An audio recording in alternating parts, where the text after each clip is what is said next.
முக்கிய செய்தி, தொழில் முதலீடுகளை ஈர்ப்பதற்காக முதலமைச்சர் மு.க.ஸ்டாலின் வரும் 27ஆம் தேதி அமெரிக்க நாட்டிற்கு பயணம் மேற்கொள்கிறார். முதலமைச்சர் அமெரிக்கா செல்வதற்கு மத்திய வெளியுறவு அமைச்சகம் முறைப்படி அனுமதி வழங்கியதை அடுத்து பயணம் உறுதியாகியிருக்கிறது.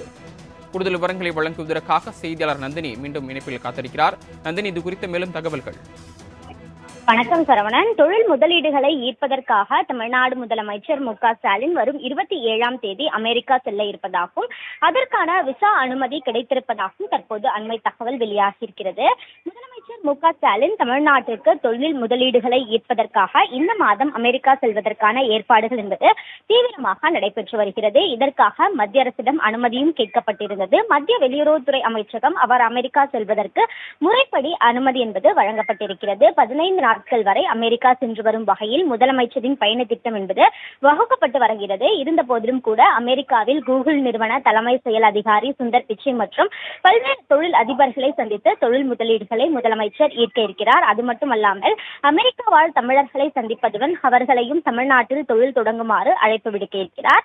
முதலமைச்சருடன் தொழில்துறை அமைச்சர் டி.ஆர்.பி. ராஜா மற்றும் தொழில்துறை அதிகாரிகளும் செல்ல இருக்கிறார்கள். இந்த நிலையில்தான் அமெரிக்காவில் பயண திட்டம் என்னென்ன என்பது பற்றி மத்திய அரசிடம் ஏற்கனவே தெரிவிக்கப்பட்டிருக்கக்கூடிய நிலையில் அதனைத் தொடர்ந்து அமெரிக்க தூதரகத்தில் விசா அனுமதியும் கிடைத்து விட்டதாக தற்போது தகவல் என்பது வெளியாகி இருக்கிறது. இதற்கு முன்னதாக முதலமைச்சர் 22ஆம் தேதி அமெரிக்கா செல்வார் என கருதப்பட்ட நிலையில் தற்போது அவர் 27ஆம் தேதி அமெரிக்கா புறப்படுவார் என்ற தகவல் தற்போது வெளியாகியுள்ளது குறிப்பிடத்தக்கது.